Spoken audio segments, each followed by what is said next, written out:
A few years ago, I'm sitting at home on Guam, listening to YouTube, and I heard a woman say, "Follow me to Africa." Huh, guess what? A year later, I was on the plane to Qatar to follow this woman, this African woman, to Africa. As I sat on the plane, the moment came to me, and the words of the villagers, Buxton villagers, came like this. Carry me back to me mama country, carry me back home, carry me back to me mama country, carry me back home. It dawned on me. Those were the sentiments of our ancestors who never got to go back. And here I was on a plane to the continent. And I recall hearing my cousin say, "Girl, when you go for all away, go for all away." I choked up, but I determined that I wasn't going to let the moment be bigger than me. I wasn't going to let the sentiments be bigger than me. And more than that, I was not going to romanticize Africa. You see, to tell a story of a people, or to tell the history of Africa, the Caribbean, and Guyana, or any history, is to tell the personal stories. So that's what I'm going to do. I'm going to tell you personal stories of my encounters with Africa and its people. Listen. Bang, bang, bang, bang.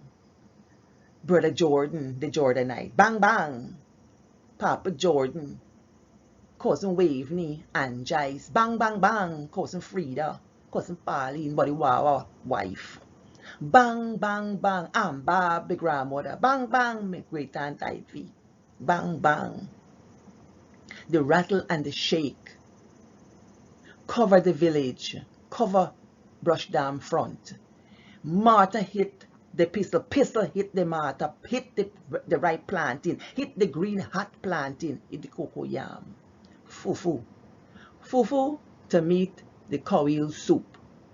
That's how I experience Africa in the village. So here I am in Africa with my friend, my Cameroonian friend. So we go to the market and she buys greens. They're looking like edo leaf. And she buys cow skin. And she asked me if I know what that is. I said, yes, I am familiar with cow skin because you know we use the cow skin in the food at home. And so we bought this thing and she began to make this dish she introduced. Eru, she says. And as she's making this eru, I recognize a food from Trinidad and Tobago, kalaloo. It looked like kalaloo, except that she put this cow skin inside. And then she said, we are going to make wata fufu. Well, I had never heard of wata fufu. But she got this grated cassava we bought in a plastic bag and she put it in boiling water and stirred it, making like a thick porridge. And then she took it out and she molded it into what became fufu. And as she's introducing me to these things, I am smiling to myself because you know, when you connect to something and you now realize that you know something more than you thought you knew before, but you really didn't know it. You get my drift? There's something in ourselves that connect with our ancestry and with our people that we have a knowing about, but when we meet other people, they connect. So we decided to eat the food and we sat down to eat and I was observing her and she put out hers and mine and she got her fingers and listen people, I dig in there with the finger, with the eru and the water fufu, and eat like a Buxtonian. Like a Trinidadian, this kalaloo looking thing. And it was enjoyable. Doro pepper? Oh my goodness, proper pepper. And we ate it. As we ate the food, I began to tell her about the village and about her people and about the front side where I grew up, where I would be up in the tamarind tree overlooking the whole of Brush Dam on a Sunday morning and hearing the bang, bang, bang rattle of the Martha making the fufu for the Sunday soup. When I tell the story of Africa and its people, I like to talk about its language. And so when I was talking to my friend about Guyana and the Caribbean, the words fufu came out. And I told her about how we eat and we say nyam, and that's familiar to her. You know, nyam is one of the words that was left back in our culture. I met other women in South Africa, and they asked me, "Who are you? Who are you?" And I had to tell them, I am a daughter of those who have left and I have returned. And they wanted to know so many things. I introduced words and things like that that we had in our culture that they may not know. And I discovered that some of the words that we use are African retentions, like in our songs, like kuma kuma fish, na eat a fish, mama na eat a fish, akuma kuma fish, mama na eat a fish. You know, I asked the Ghanaians about that, and they told me about kuma. You know, my friend Ellen Abakaya, and Ellen said to me, kum means to kill, not to murder, that has a potential to kill. And ah is an intensifier. So based on linguistics, kuma, kuma is duplication. But we have a reduplication there, kuma, kuma. So means a kill, and it can kill, kill. So in Guyanese parlance is this thing will kill you dead, not just dead, dead, dead. So coming from Africa, reduplication is not an African thing.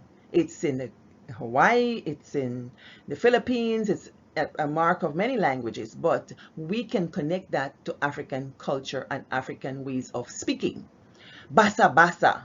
You know, when I was there, I didn't have basa basa. I was on vacation. Not annoyances. I didn't have annoyances. Basa basa. And you know, we come up with meche meche.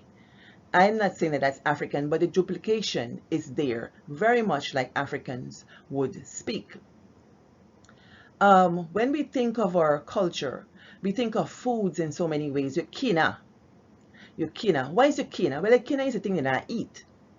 And as my friend Ellen told me, in Ghana, you know, there are groups of people or tribes that they have a certain food. They told them that they wouldn't eat, the goat or whatever it is.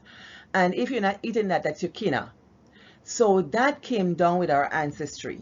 And not having a kina and not eating certain things was a preservation of resources. So you don't overharvest and you overkill. To overkill is a very colonial thing, because now you have the colonial gaze that wants to commercialize everything and rape the land. Is that an African thing? So we carry that with us. That is why I think it's very important to tell a personal history of Africa. I got from Africa a warm embrace. We went into a mine 60 feet in the belly of Mother Africa. As we came out of the mines, and I noticed the wind that picked up. And it picked up in such a way that a piece of leaf was blowing, and it began to swirl. Began to form a little whirlwind. And this whirlwind picked up the red dust of winter in South Africa. And it came, and instinctively I put my bag over my face, and that whirlwind picked up and dumped a load of red dirt all over me. I turned to my friend. I said, Beatrice, did you see that? She said, yes. Your ancestors are welcoming you. Welcome home, sister. I sat in that knowledge of the welcome of Africa. And I wondered how our stories resonate. How do we carry our stories? You know, to tell a story of a people is to tell the story of the land. And we never leave the land. And for me, when I tell a personal history of Africa and the Caribbean, I talk about the encounters and about the stories that we know that have been passed down that determine how we live.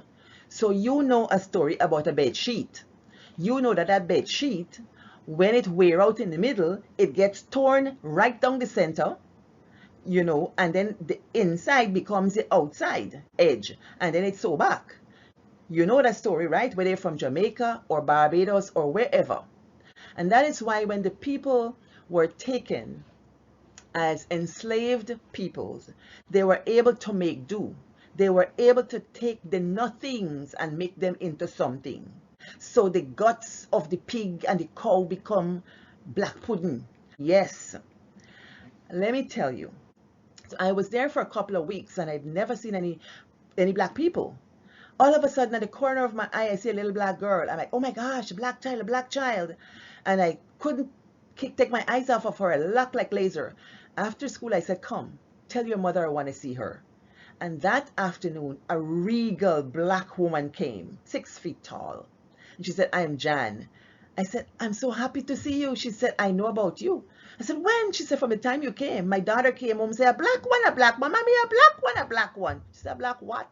A black one. Teacher. They were so excited to see me. And I was as equally excited to see them because you see this melanin? This melanin, we connect. I went to her house and I sat in her house and like, we didn't speak the language of Africa. We spoke the language of food because we connected with the food. She was going to cook peanut soup for me with another food. So she made the peanut soup. It had all the peanut inside, like peanut butter. She ground it, peanut butter. She put the palm oil and meats and so on, and lots of pepper and okra. Okra is a thing that came from Africa, right? She put it inside.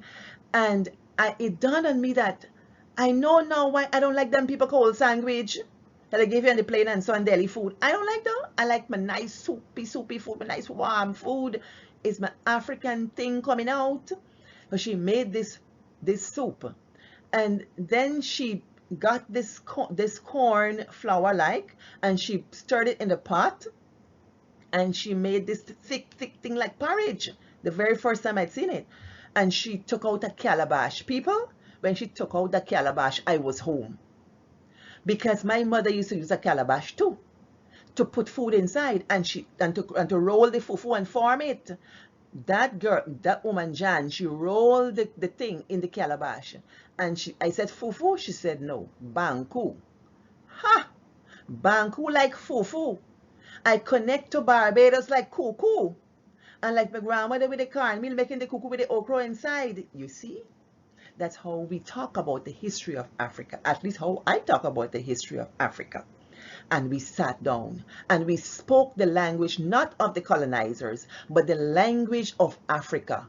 We ate in the calabash with our fingers. She didn't have to tell me how to do it, and I didn't have to make her think that I was funny.